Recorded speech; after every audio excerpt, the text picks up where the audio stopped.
Hier, j'ai interviewé Anne-Sophie Pic. Et l'histoire d'Anne-Sophie Pic, c'est qu'elle avait 22 ans, elle venait de finir ses études et son père est décédé.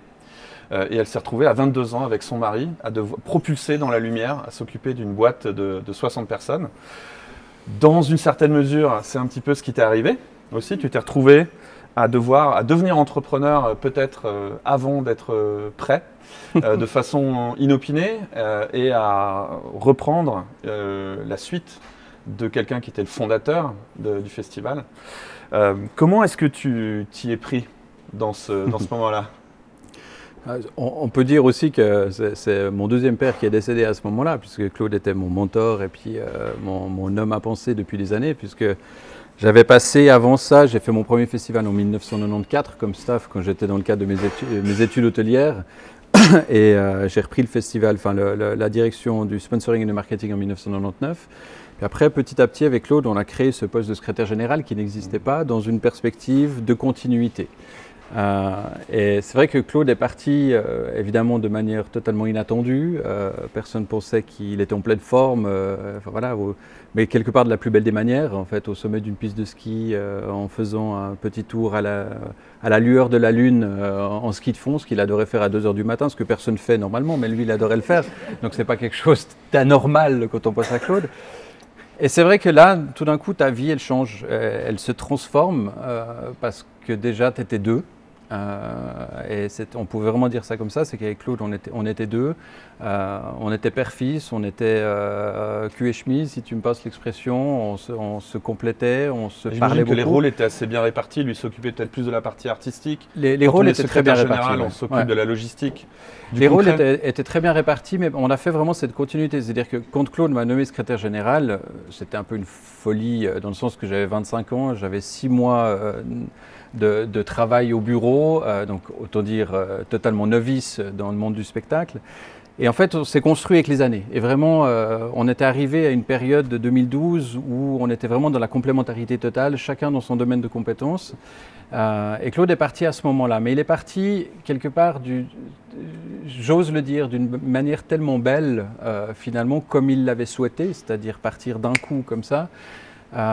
Et finalement, on s'est rendu compte à ce moment-là qu'il nous avait terriblement bien préparés. Et moi particulièrement, mais ce n'est pas que moi, mais c'est toute l'équipe qui avait derrière, parce que finalement, on était 35 personnes derrière. Et c'est vrai que médiatiquement, ce n'est pas ça qui est apparu, parce que médiatiquement, on s'est dit, oulala, Claude Noble, c'est parti, ça va être la catastrophe. Mais en fait, il y avait 35 personnes derrière qui Qu'est-ce qu'il avait fait pour préparer?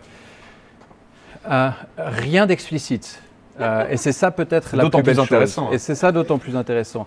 Et c'est toutes ces choses dont on s'est rendu compte par la suite. Et je pense que si je dois en citer une, 2, 3. On a le temps. 2, 3, ça me va bien. Non, je dirais que la première chose, c'est un état d'esprit. Et cet état d'esprit, il coule dans notre sang tous les jours et de toute l'équipe aujourd'hui. C'est un état d'esprit sur lequel on reviendra, cet état d'esprit d'entrepreneur, cette envie de créer, d'innover de manière systématique. Et puis après, pour moi, il a laissé quelque chose qui n'est pas apparu du tout en fait, dans les médias après sa mort, mais qui pour nous était vraiment extrêmement important. C'est ce que j'ai appelé du butterfly effect, comme les Japonais aiment le dire. Ce qui était absolument merveilleux, c'est que Claude était entouré de plein de gens. C'était pour moi un networker incroyable. C'était quelqu'un qui avait cette faculté d'arriver ici autour de vous et de tous vous rallier à sa cause en l'espace d'1 minute. Et c'est vrai que c'est ce qui faisait le plus peur à tout le monde, en disant quand Claude va disparaître, finalement, toute cette magie de fédérateur va disparaître. Et au contraire, et c'est ça qui était fascinant, c'est qu'au contraire, ça s'est surmultiplié. Je vous donne juste l'exemple de Quincy Jones. Quincy Jones qui était vraiment l'allié de Claude, etc. On aurait pu terriblement bien comprendre qu'à 80 ans, Quincy dise « Bon, ben, mon frère Claude a disparu, j'ai fait ce que j'avais à faire pour le festival, maintenant je me retire petit à petit parce que bon, ben, la jeune équipe qui est derrière, je n'ai pas la même relation, etc. » Au contraire, le premier qui me téléphone le lendemain matin de la mort de Claude, c'est Quincy et qui dit « En fait, je serai encore plus derrière toi. » Et juste pour vous donner l'exemple, Quincy venait, quand c'était encore Claude, il venait peut-être 3-4 jours pendant le festival en tant qu'ami, mais c'était le festival de Claude. Là, aujourd'hui, c'est son festival et il vient 16 jours par festival pour nous soutenir.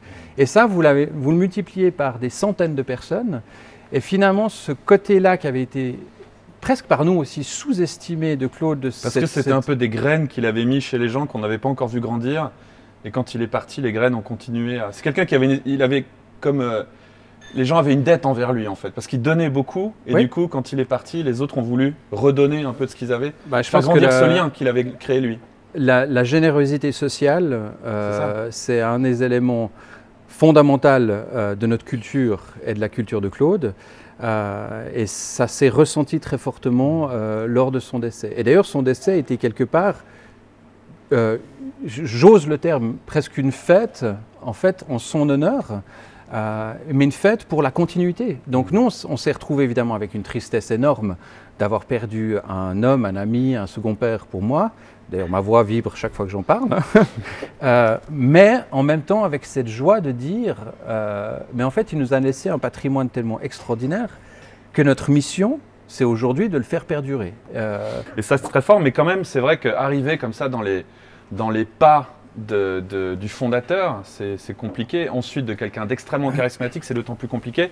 Et alors, il y a toujours un équilibre qu'on doit trouver quand on est entrepreneur, c'est entre tradition et innovation. Alors comment est-ce que toi tu as abordé ce problème? Donc il y a les Anglais diraient ces chaussures à remplir, de big shoes to fill. Il y a des gens qui vont peut-être penser que la recette Montreux, il faut juste la copier-coller. Puis en même temps, toi tu dois avoir envie de la faire avancer, tu dois avoir envie aussi de mettre ta patte. Donc comment est-ce que tu as abordé ce défi de concilier innovation et tradition? Alors première chose pour répondre à ta question, c'est qu'il n'y a pas de chaussures à remplir. On ne remplit pas la chaussure d'un créateur. On poursuit son œuvre.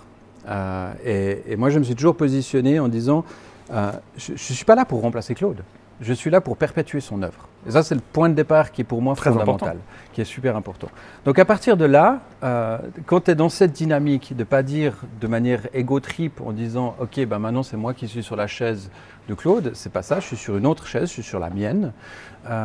Et comment je vais pouvoir perpétuer son œuvre? Comment je vais pouvoir me tourner vers l'avenir? Et ça, quelque part, je ne vais pas dire que c'était facile, mais j'étais dans une position assez agréable, dans le sens où on en avait tellement parlé avec Claude, on avait tellement échangé sur nos visions, et d'ailleurs même 2 semaines avant son décès, et je suis obligé de raconter cette petite anecdote, parce que Claude avait lui-même perdu son mentor qui était Raymond Jossy. Raymond Jossy avait été le directeur de l'Office du tourisme de Montreux, qui avait donné la chance à Claude, quand il avait 24 ans, de venir comme comptable à l'Office du tourisme et lui avait dit en fait va me trouver une idée pour faire connaître Montreux à travers le monde. Et Claude a toujours été redevable très justement à cet homme génial d'avoir cru en ce troublion Nops à l'époque pour mettre Montreux sur la carte du monde. Qui lui-même a un peu fait pareil en confiant un rôle important à un jeune de 25 ans qui sortait de l'école hôtelière. À peu près. Nous y reviendrons. À peu près. Je pète ton plomb, c'est pas grave. C'est pas grave. C'est mon problème, c'est pas le tien. Continue ton anecdote, vas-y. Et en fait, on était à Saint-Maurice vraiment quelques jours avant la mort de Claude et donc Raymond Jossy était décédé. Et on était à 2 h du matin en train de boire une bonne bouteille de rouge et Claude me dit mais tu sais je suis vraiment très heureux parce que j'ai pu voir Monsieur Jossy juste avant qu'il décède. Puis je dis oui, je me rappelle que tu l'as vu et c'est génial que tu l'aies vu. Il me dit mais c'est génial parce qu'en fait pour la première fois de ma vie j'ai osé lui demander pourquoi il m'avait choisi. Donc ça veut dire 50 ans plus tard. Et Claude me regarde et dit tu sais ce qu'il m'a répondu? Il m'a répondu qu'il m'avait choisi parce que je savais faire des choses différentes de lui. Et je laisse planer cette phrase un petit moment, sachant pertinemment où Claude voulait en venir à ce moment-là. Et après quelques secondes, il me dit « Mais tu sais pourquoi je t'ai choisi, toi ?» Et il me dit, je dis « Non, évidemment. » Et il me regarde, il me dit « Mais c'est exactement pour la même raison. Et je suis sûr que tu sauras faire de ce festival quelque chose qui t'appartient, mais dans l'esprit que nous avons monté ensemble. » Et j'avais pas besoin d'autre chose que cette phrase-là. Malheureusement, il est parti 2 semaines plus tard, mais c'est comme si c'était presque une sorte de testament à ce moment-là, ce qui est assez dingue quand on regarde dans le rétroviseur. Mais finalement, c'est ça, pour répondre à ta question fondamentale de comment je l'ai fait. J'ai pas réfléchi parce que j'étais porté par cette force de cette phrase, de ces moments-là.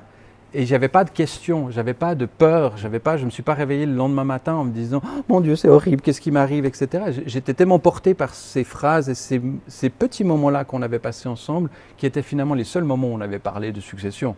parce qu'on n'a jamais parlé vraiment de succession avec Claude. Et ça te donne une force qui est inégalable. Et finalement, après, quoi que disent les médias, parce qu'évidemment, quand Claude est décédé, ça va être la fin du festival. Est-ce que Jaton peut vraiment reprendre le festival? Est-ce qu'il a les reins suffisamment solides, les épaules suffisamment solides? Est-ce qu'il a la culture musicale? Enfin, j'ai tout entendu, j'ai tout lu.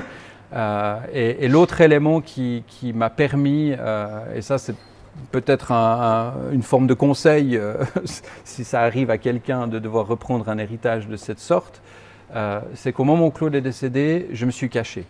C'est-à-dire que je me suis retiré complètement pendant 4 jours. Un week-end, j'ai dit je n'apparais pas, je ne réponds pas. Mon téléphone sonnait toutes les 2 secondes pour les interviews, les journalistes qui voulaient savoir, machin, etc. Et je me suis retiré. C'est très intéressant de se retirer déjà parce qu'on fait un point sur soi-même. Et surtout, on entend tout ce qui se passe. On regarde, on lit, on voit alors tous ceux qui sortent du bois comme des gros champignons et qui vous prodiguent les grands conseils et qui vous disent on va faire ci, on va faire ça. Alors, j'ai jamais eu autant de personnes qui étaient prêtes à devenir des advisory du Montreux Jazz Festival. Et c'est assez intéressant parce que ça montre aussi de manière très rapide sur qui vous pouvez compter. Mais ça, ce que tu racontes est finalement très révélateur aussi de qui était Claude et de son ego. C'est-à-dire qu'aujourd'hui, trop souvent, l'entrepreneuriat étant très à la mode, on voit des gens avec des gros égos qui mettent leur projet au service de leur propre gloire, et Claude faisait précisément l'inverse. C'est-à-dire qu'il se mettait lui au service d'une cause qu'il dépassait, qui était celui de sa passion pour la musique. Et c'est peut-être aussi pour ça que ça a été plus facile d'assurer une continuité, parce que sa passion n'était pas de se mettre en avant. D'ailleurs, c'est quelqu'un qui était plutôt discret, qu'on ne voyait pas énormément, alors que il avait un rôle. Non, mais il aurait pu avoir un rôle quand même. Il aurait pu beaucoup plus se mettre en avant en utilisant la plateforme et son festival. Mais c'est intéressant, tu dis, les gens pensaient que je devais reprendre et finalement et remplir cet espace. Finalement, j'ai dû continuer. Je pense qu'une autre, et moi je sens qu'il y a beaucoup d'émotions quand tu parles. J'y suis très sensible. J'essaie un peu de me contenir, mais je pense que les gens. On va pas chialer quand même. Ouais, non, mais c'est vrai que c'est une histoire touchante et bref. Et moi aussi, j'ai un peu connu. Je l'ai croisé 2-3 fois. Et je crois qu'une des autres, un truc qui est pas très bien compris, c'est qu'on pense que le Montreux Jazz Festival, c'est un endroit où ce qui est important, c'est la musique, mais je crois que ça va beaucoup plus loin. Ce qui est important, c'est l'expérience et c'est les émotions. Qu'est-ce que c'est au fond ton métier? Et qu'est-ce que c'est cette plateforme? Je vais prendre ce mot, il est terrible, mais qu'est-ce qu'il y a dans cette plateforme? Qu'est-ce qui se passe au Montreux Jazz Festival? Tu es un vendeur de quoi? Un créateur de quoi? Un créateur d'émotions. Alors comment on s'y prend? On crée des émotions. Alors, est-ce qu'on va chez Ikea? C'est plutôt chez la Migros qu'on trouve des émotions? Non mais raconte-nous un petit peu, c'est vrai que c'est très intéressant. Je te taquine, mais pour moi ce point il est vraiment fondamental. Et tu dis, qu'on fasse de la musique, qu'on fasse des yogourts ou qu'on fasse quoi que ce soit, et particulièrement dans la musique et dans l'événementiel et dans la culture, on est des créateurs d'émotions. Et cet ADN que j'ai parlé de Claude et de cette histoire du festival, c'est ce human factor qui est pour moi fondamental. On parle de globalisation, on parle de grandes sociétés, on parle de sociétés qui absorbent, qui rachètent les festivals, des Coachella, des Live Nation, des milliards de dollars, etc. Pour moi, il n'y a qu'une vérité à la fin, c'est le contact humain. Et par ce contact humain, par cette émotion qu'on peut transmettre en se regardant dans les yeux, puis en discutant et en prenant une décision ensemble, on arrive à soulever des montagnes. Et finalement, si j'ai un héritage de Claude, c'était celui-là. C'est-à-dire que nothing is impossible, à l'impossible nul n'est tenu, parce que quand le cœur parle, il parle bien au-delà de l'argent ou du business ou de l'opportunité ou de l'ego. Ça paraît très naïf, fleur bleue de dire ça, mais le 99% du travail du festival, c'est ça. Mais en fait, c'est même pas du tout naïf, c'est très pragmatique parce que tu es dans un marché global en face de gens qui ont des budgets 100 000 fois supérieurs et en fait, tu ne vaincras pas en arrivant, en te battant sur les cachets. Et donc la botte secrète un peu du festival, c'est justement que cette émotion, ce lien que tu as avec le public, tu le crées aussi avec les artistes. Et peut-être pour parler de ce point, est-ce que tu pourrais nous raconter comment ça se passe de l'intérieur, ces soirées complètement folles que tu proposes, genre un artiste comme Prince qui vient 3 jours, alors qu'à ma connaissance il n'a jamais fait ça, un artiste comme Elton John qui vit en Suisse, alors qu'il ne doit même pas savoir où c'est sur la carte. Comment est-ce que... Comment, Elton, excuse-moi Elton, je sais très bien que tu sais où c'est Sweden. Non mais sincèrement, comment est-ce que tu peux nous expliquer quelque part, je vais employer des mots un peu violents, mais la proposition de valeur qui te permet de sortir du lot et de créer des choses finalement que l'argent ne peut pas acheter. Donc qu'est-ce que tu échanges avec ces gens-là? Qu'est-ce que tu leur proposes? Alors, point fondamental que tu dis, c'est que oui, Montreux a une notoriété, Montreux a une certaine grandeur, mais on est un petit Mickey au milieu de ce monde de la musique, en termes de taille, en termes de budget. Voilà, si la mesure c'est la taille, parce qu'il y a aussi d'autres. Non, mais il y a aussi d'autres façons de mesurer le succès, par exemple l'impact. Je ne parle pas de notoriété, je parle de force de frappe financière qu'on peut avoir. Alors c'est clair qu'on est hors course. De toute façon, rien que si vous preniez la capacité, on a une salle de 4000 places, alors que n'importe quel open air est entre 20 000 voire 150 000 pour des open air qui se trouvent dans les pays de l'Est aujourd'hui, qui est une nouvelle concurrence en fait qui a émergé ces dernières années. Donc pragmatique, oui, je ne peux pas être concurrent en termes de budget. Donc comment je vais tourner ça et comment rendre cette folie possible? Alors il y a plusieurs facteurs. Il y a une chance, c'est l'histoire déjà. C'est-à-dire qu'on a un patrimoine, on a une histoire. Alors le plus important, c'est de la valoriser, cette histoire. On va en parler tout à l'heure avec les archives, etc. Quand on a la chance d'avoir cette histoire-là, quand on a la chance d'avoir des artistes qui ont créé l'histoire, on peut déjà s'appuyer sur quelque chose qui a une certaine force. Mais ce n'est pas gagné parce qu'il faut l'exprimer avec des paradigmes qui ont complètement changé aujourd'hui. C'est clair, tu ne peux pas parler à Muse ou à Stevie Wonder comme tu parlais à Aretha Franklin avec une boîte de chocolat dans les années 60. Ce n'est pas les mêmes codes. La philosophie est la même, les codes sont différents. Donc ces codes, ils vont rester. D'abord, c'est un sujet complexe que tu me demandes de résumer, mais je vais essayer de te donner 2-3 exemples. Tu leur donnes beaucoup de liberté, par exemple. Tu leur dis, oui. Faites-vous plaisir, vous n'êtes pas face à un public qui attend que vous fassiez le top 50. Alors là, tu prends l'exemple de Muse dont on a discuté, je reviendrai peut-être là-dessus, mais ce qui est important, c'est qu'il y a l'histoire, il y a le setup qui est super. Donc, on va mettre ça en valeur. Ensuite, il y a l'intimité, l'authenticité, la proximité. Et ce côté human factor, de dire, OK, c'est super, tu vas tourner à Coachella devant 70 000 personnes. Ça, c'est génial, c'est une expérience. Nous, ce qu'on t'offre, c'est une expérience où tu vas voir ton public droit dans les yeux. Alors, ça peut faire peur. Certains ne l'ont pas fait justement parce que ça fait peur. Et aujourd'hui, on a un autre problème. C'est-à-dire que, et je vais t'expliquer comment on le contourne, c'est qu'aujourd'hui, très rapidement, le music business a été transformé en 15 ans. C'est-à-dire qu'à l'époque, les artistes tournaient pour vendre du disque. Aujourd'hui, ils ne vendent plus de disques, ils ne gagnent plus d'argent sur le support du disque, donc ils tournent pour gagner de l'argent. Paradoxe économique, pour tous les entrepreneurs que vous êtes, a priori, quand on tourne plus, les prix doivent être plus bas. Donc il y a moins de rareté, donc les prix sont plus bas. Mais comme il y a plus de demandes, les artistes deviennent moins rares, mais ils sont toujours plus chers. Parce qu'il y a plus de festivals en Europe, parce que comme le disque plonge, le spectacle devient plus populaire. Je ne sais pas si vous me suivez. Donc on se trouve dans une sorte de paradoxe totalement absurde, c'est-à-dire un artiste vient 3 fois plus cher, il est 2 fois moins rare, et je dois toujours le faire dans une petite salle, et comme il devient moins rare, pour se rendre vendable, il va créer des giga-productions pour cacher quelque part, à un certain moment, le non-renouvellement, parce qu'il ne peut pas. Je veux dire, quand il fait 150 ou 180 dates, il ne peut pas se réinventer tous les soirs. Donc on va commencer à créer des giga-productions avec des écrans, etc. Troisième problème pour Montreux, c'est que ces giga-productions, on ne peut pas les mettre dans une salle.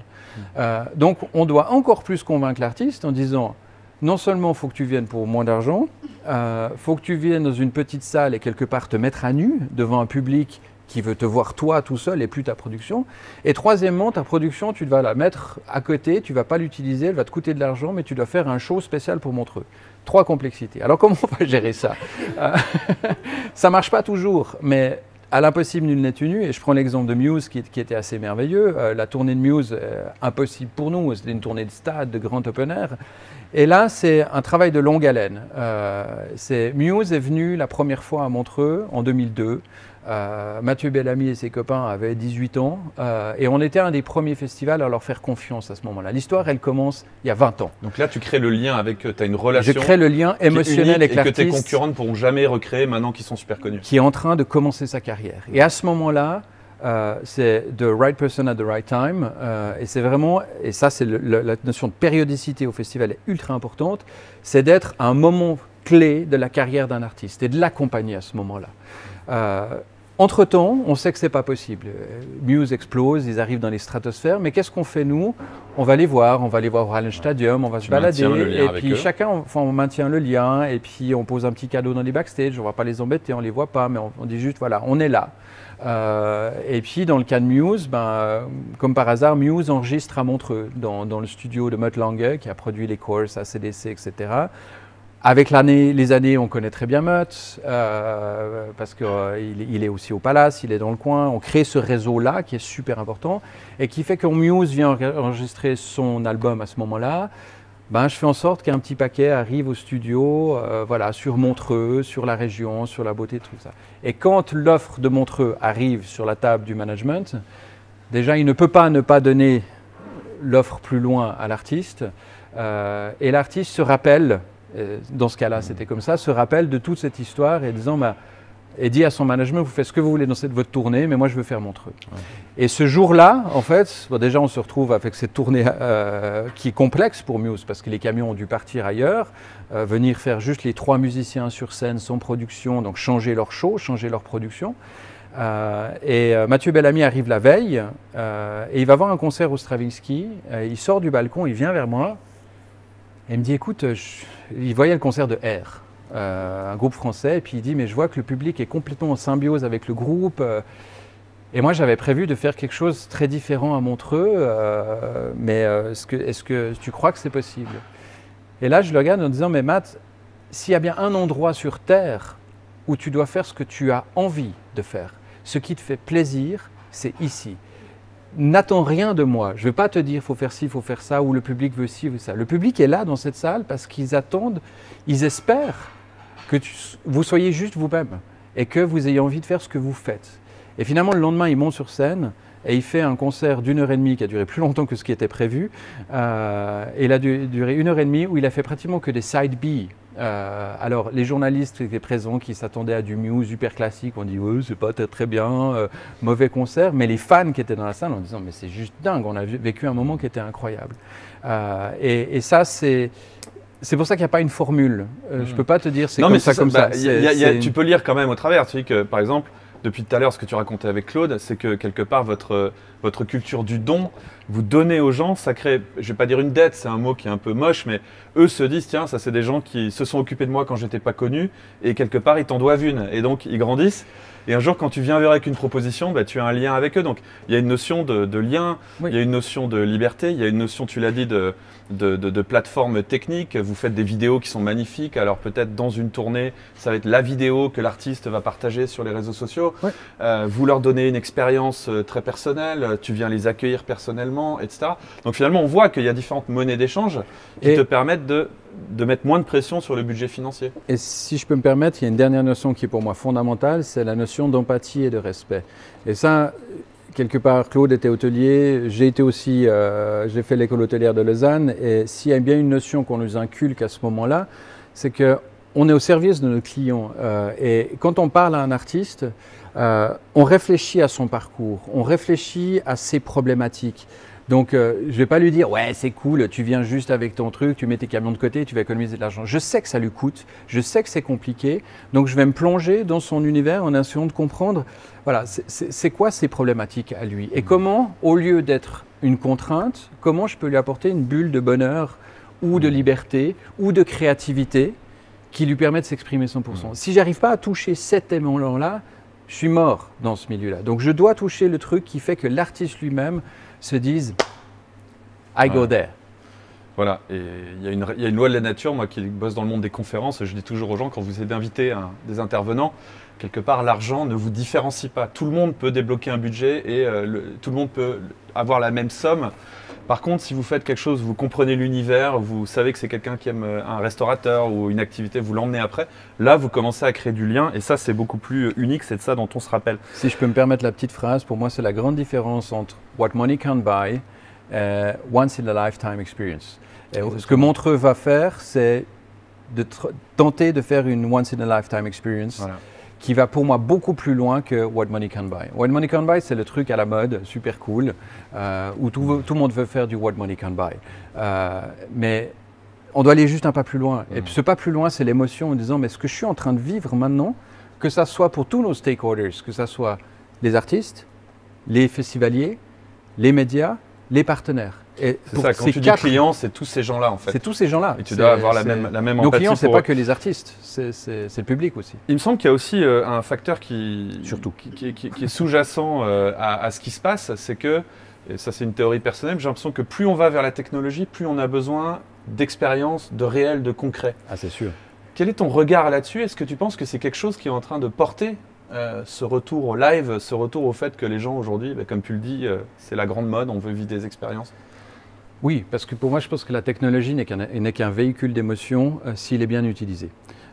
Et ça aussi, je fais un petit parallèle, c'est-à-dire qu'il y a peut-être 20 ans, 25 ans, la technologie, c'était une manière de se positionner en tant que novateur. Donc on allait chercher la nouvelle technologie. Aujourd'hui, tout va tellement vite, et en plus, à l'échelle de Montreux, c'est plus la question de dire, comme vous allez le voir dans les archives, en 1991, Claude a été absolument visionnaire et génial en disant « je filme le festival en HD ».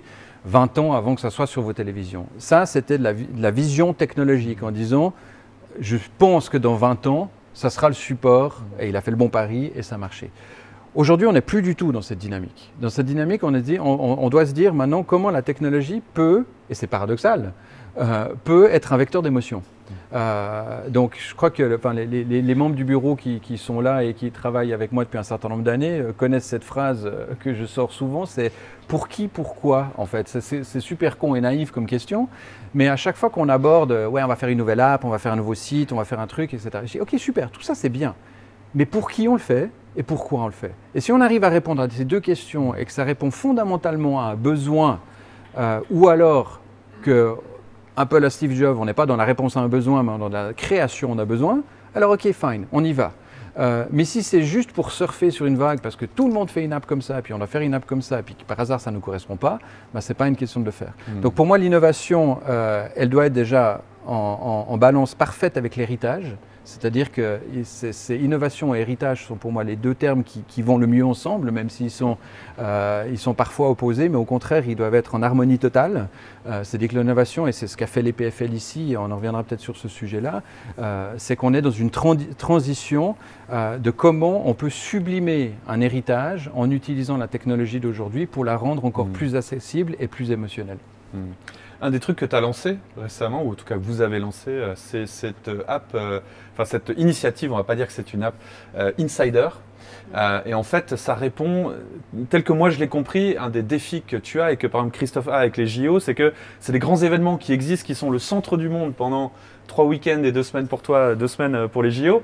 Et il faut essayer d'exister un peu entre les deux. Est-ce que tu peux nous raconter, peut-être pour les gens qui ne connaissent pas Insider, comment ça se passe et quelle est la logique? Moi, je le comprends comme une façon de faire vivre le festival à l'année. Est-ce que c'est ça? Presque. Alors, explique ce que c'est.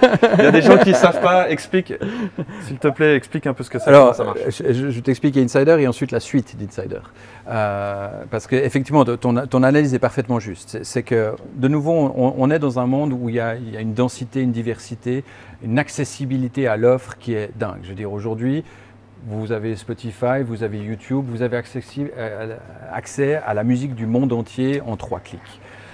Mais ce qui est apparu, et c'est souvent le paradoxe d'une globalisation, c'est que plus vous avez de l'accessibilité, plus le consommateur est perdu. C'est-à-dire qu'il a accès tellement à tout que finalement il ne sait plus quoi prendre, il ne sait plus quoi choisir. Et je pense que vous êtes tous dans ce cas de temps en temps sur votre Spotify ou sur votre YouTube en disant « je vais écouter quoi ?»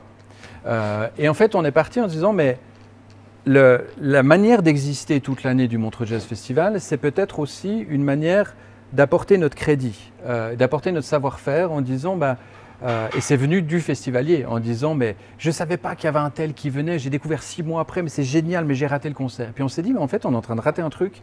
On est en train de rater cette notion d'insider, d'information que nous détenons et que nous aimerions partager avec nos festivaliers. Et c'est parti vraiment de cette envie de dire, vous aimez la musique, vous aimez le festival, et ce n'est pas que le Montreux, finalement c'est la musique en général. Rejoignez une communauté avec laquelle on va être en contact avec vous en permanence pour vous guider, peut-être un petit peu de manière un peu présomptueuse, ou en tout cas pour vous donner des petits tips de ce que notre vision de la musique. C'est pas dire que c'est la vision universelle, mais c'est notre vision de la musique. Et quand on a lancé ça, de nouveau out of nowhere, ça a eu une réponse qui était immédiate.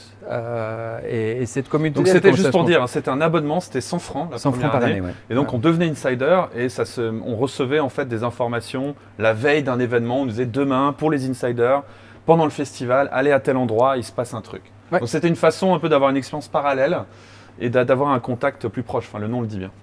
Mais je pense que ça rejoint exactement ce qu'on disait sur ce human factor. C'est-à-dire que en fait, tu crées un outil digital, de communauté digitale, mais en fait, pour avoir un contact perso et te dire, en fait, on va te prendre par la main, on va t'accompagner, ou pendant le festival, tu peux passer par là, ou on va te dire, il y a une jam session de Quincy à ce moment-là, pour être, en fait, avoir ce sentiment de privilège, de dire, moi, j'en fais partie, I'm part of it.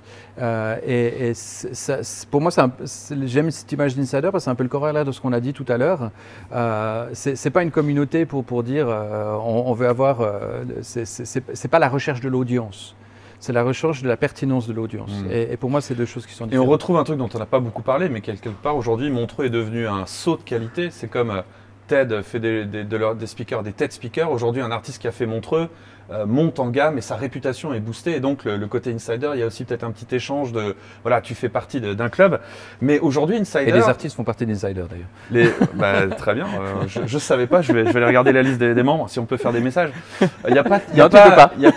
Vous ne pourriez pas faire une version Tinder Swipe. Tu crois pas si bien dire, mais c'est pour un autre domaine, c'est pour un autre sujet. Exactement. Oups, c'était le projet dont il ne fallait pas parler. Si, tu peux en parler, mais je ne vais pas vous le révéler aujourd'hui. Soyez attentifs les prochaines semaines. Ah oui.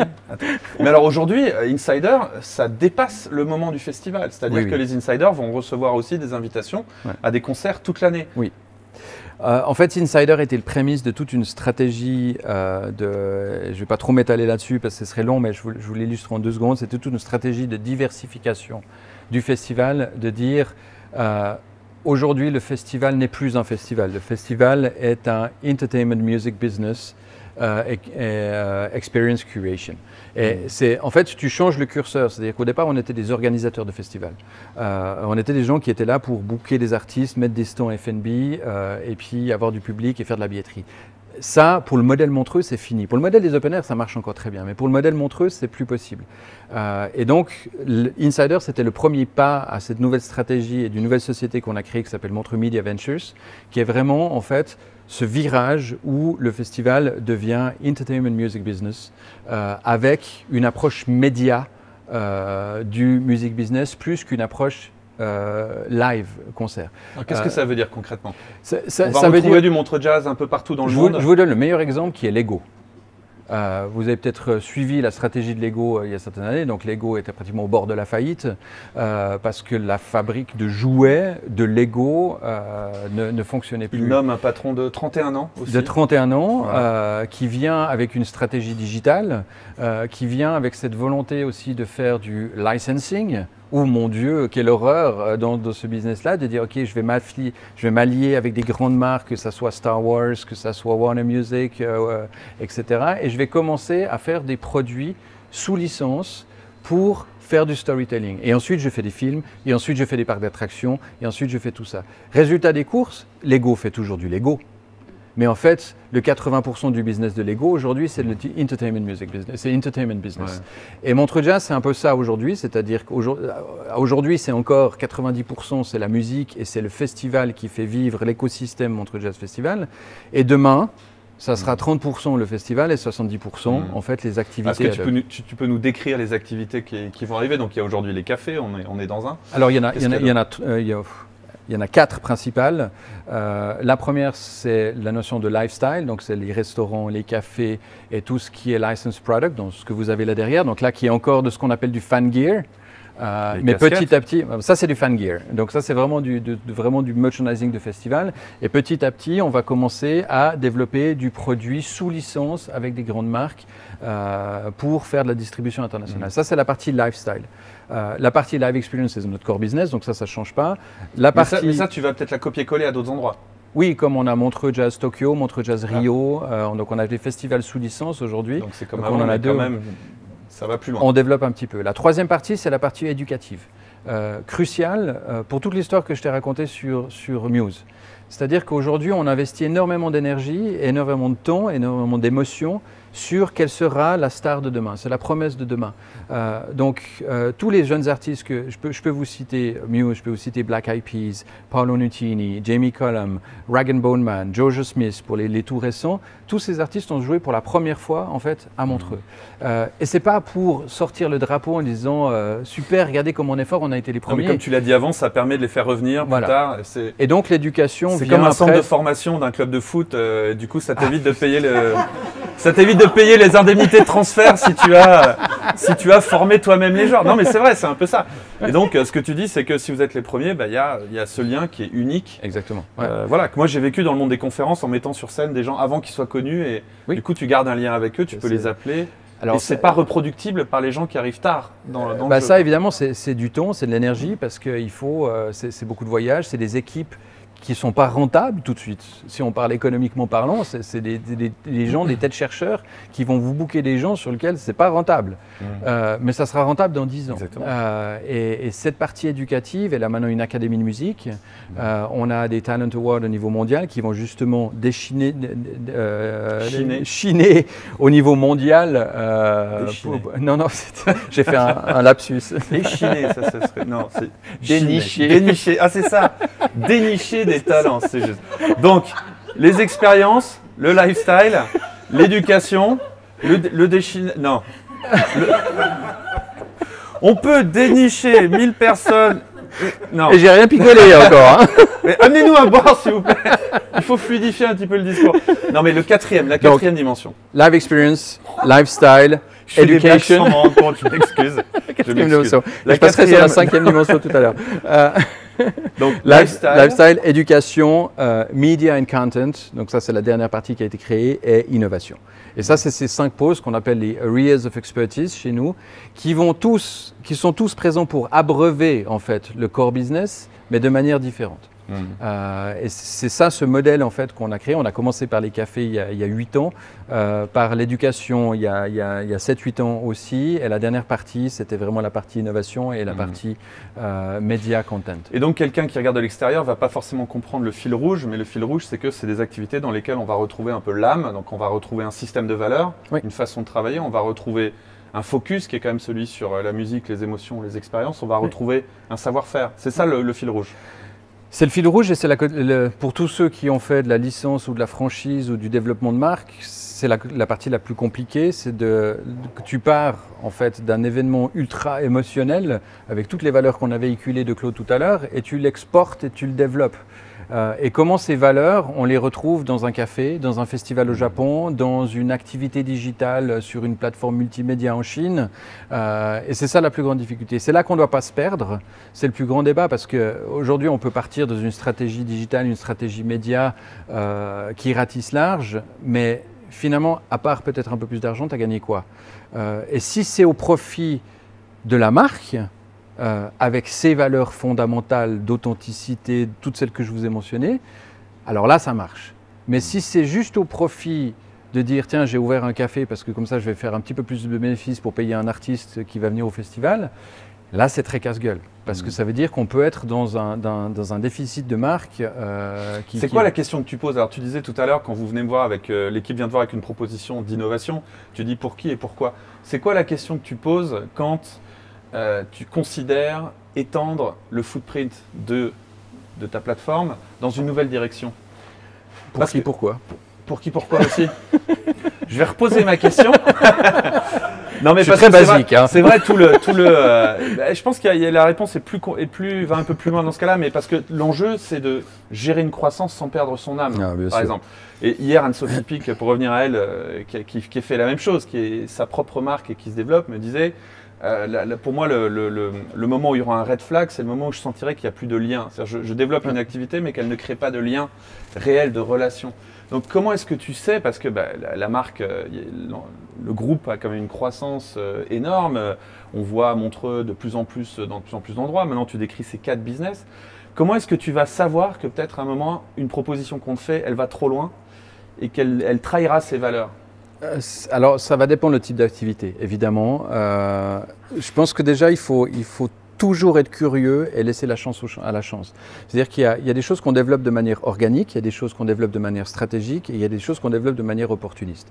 Le côté opportuniste, il est parfois perturbant, mais il est souvent très créatif. Et ce qui est hyper important, c'est de laisser venir ce genre d'opportunité, même si au départ on dit oh, mais qu'est-ce qui m'emmerde avec ces trucs, non, et puis alors encore une séance. Et c'est de laisser ce temps au temps, aussi ce temps d'une séance, ce temps d'un moment, même si on a un a priori négatif, parce que tout d'un coup il y a un truc génial qui va sortir. Ceci étant dit, dans les 3 développements, il faut chaque fois se poser la question justement, mais en fait, au-delà du pour qui, pourquoi, c'est comment ça va servir mon écosystème. Et comment cette technologie, comment ce développement territorial, comment ce nouveau public que je vais générer va servir en fait mon écosystème.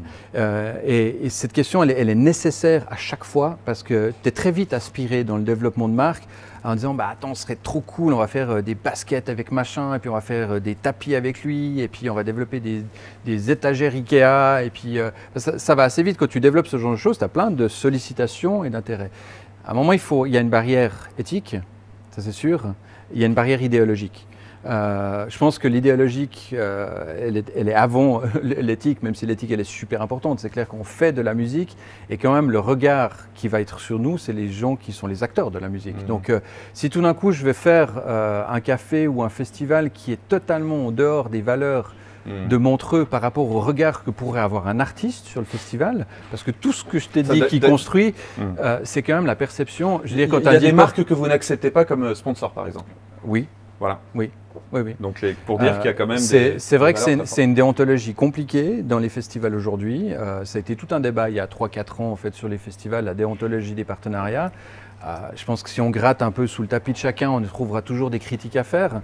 Après, je pense que la meilleure déontologie, c'est sa propre déontologie. C'est jusqu'où, par rapport à mes valeurs, je suis prêt à aller dans le développement. Et de nouveau, pour moi, un partenariat se développe que si on a des touch points, que si on a des valeurs qui se rejoignent.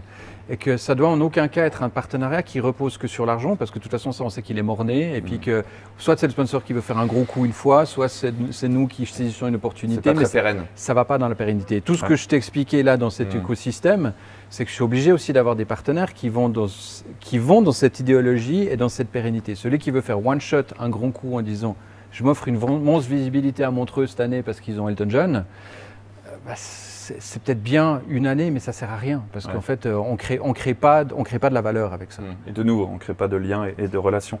Avec le peu de temps qui nous reste, je voudrais un peu qu'on parle de toi. Qu'est-ce que c'est pour toi le succès à titre en tant qu'entrepreneur? Oui, non, mais c'est pas à zéro en fait.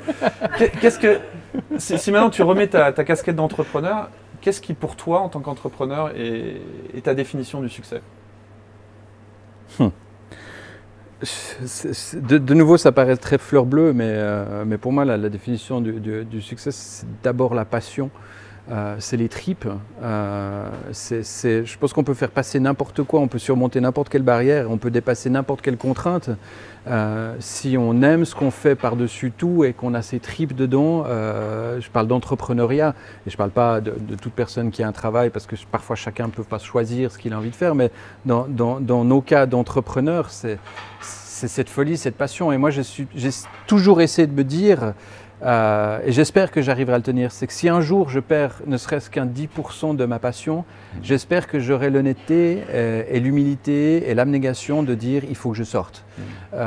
Parce qu'une manifestation comme ça ne peut pas avec toutes ces valeurs que je vais véhiculer là, ne peuvent pas persister s'il n'y a pas la passion derrière.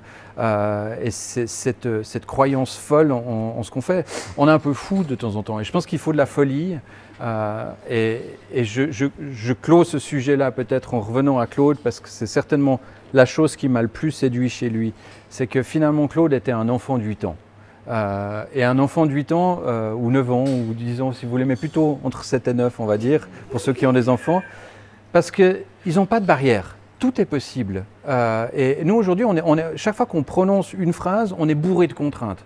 On n'a pas évoqué la fin du projet, qu'on nous dit oui ça va être compliqué à cause de ci, à cause de ça, etc. Et ce que j'ai toujours admiré chez Claude, c'est qu'il n'avait aucune barrière. C'est que chaque fois il disait j'y vais, je fonce. À certains moments, ça s'arrêtait ou le projet s'est arrêté.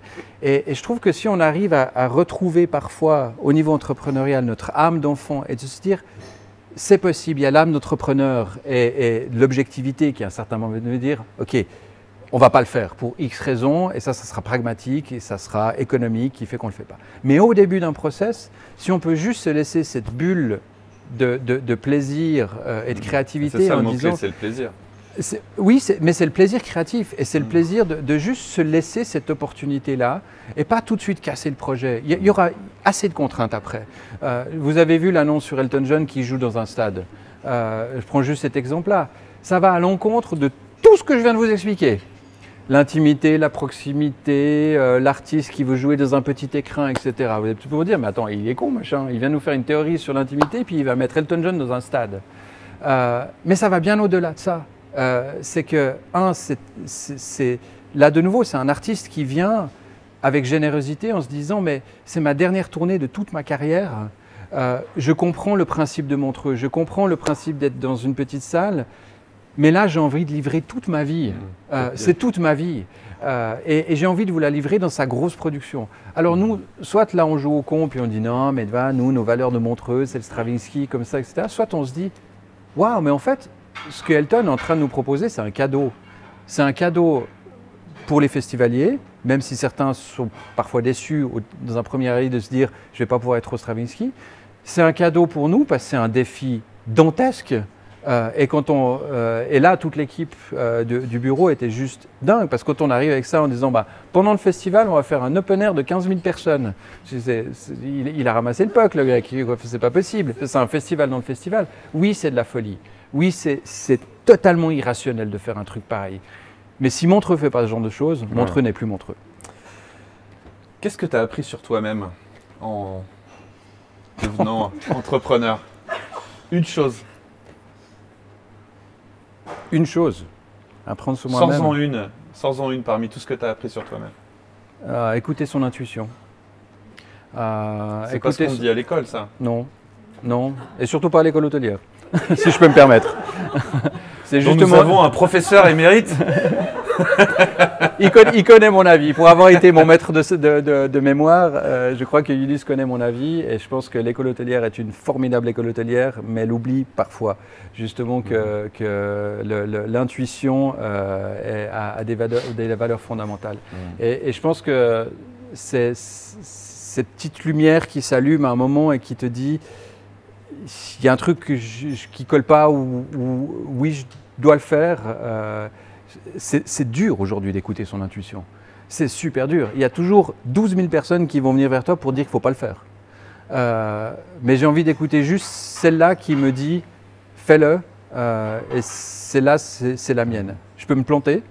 Je peux faire des grosses erreurs. J'en ai fait. Mais ça apporte aussi une certaine réussite. Et je pense que le plus important, ce n'est pas que l'entrepreneur suive ses intuitions, c'est qu'il permette à toutes les personnes qui travaillent avec lui de suivre aussi leurs intuitions. Et ça, je pense que c'est le plus important et c'est parfois le plus difficile aussi pour l'entrepreneur d'accepter de suivre les intuitions des personnes qui travaillent avec lui et de dire ça n'est pas que la mienne et peut-être que je la sens moins bien, mais lui, il a eu cette intuition à ce moment-là, il faut que je l'écoute. Et derrière, il y a toute la notion de risque aussi, d'accepter qu'éventuellement on se plante. D'ailleurs, je me rappelle un truc parce qu'on s'était rencontrés il y a 3-4 ans, on avait parlé beaucoup de différents sujets et je t'avais demandé comment est-ce que tu prenais le feedback sur si les gens étaient contents au festival et tu m'avais dit qu'il y avait tout un process un peu, on va dire, de collection de données avec des gens qui demandaient du feedback, mais que toi, tu te promenais, tu allais te mettre à l'arrière des salles et tu prenais la température. Et donc, tu avais en même temps un feedback qui était très mathématique, très chiffré, et que tu le mélangeais avec un feedback qui était au contraire très intuitif. Et finalement, c'est peut-être un petit peu un petit exemple qui montre, qui résume ta façon de travailler entre des choses très conventionnelles, des choses moins conventionnelles, entre une réalité du business et puis une réalité de la création. Entre faire du global et du local, et donc finalement des choses qui ont peut-être l'air contradictoires mais qui ne le sont pas. Alors pour être très honnête, et peut-être qu'à l'époque on ne se connaissait pas assez, je t'ai peut-être survendu le côté mathématique de nos études. Totalement, D'accord. Mais bon, je vois que tu l'as intégré. Ça, voilà, oui, non mais c'est clair. Mais j'avais écrit tout un livre dessus, ça m'embête. Non mais on va passer aux questions, mais moi quand je t'ai écouté, je me disais, on essaye un peu de rencontrer les entrepreneurs pour qu'on en retire tous des choses qui nous permettent de faire avancer nos projets à nous, et j'ai entendu beaucoup de choses ce soir, ce mélange entre intuition et data, entre business et art. Et un des trucs qui m'a beaucoup frappé dans ce que tu as raconté, ça me rappelle une phrase du directeur du MIT Media Lab qui dit que nous sommes nés dans un monde de cartes, et qu'aujourd'hui tout ce qu'on a c'est des boussoles. Et quand je t'entendais raconter la succession de Claude, je me disais, Claude, il vous avait pas donné la carte. Il vous avait pas dit, dans 5 ans, il faudra faire ça, et l'environnement, ça sera ça. Par contre, il vous avait donné une boussole, et la boussole, c'était de la passion et des valeurs. Et ça vous a permis de naviguer bien plus puissamment que si vous avez laissé une carte. C'est beau. C'est beau.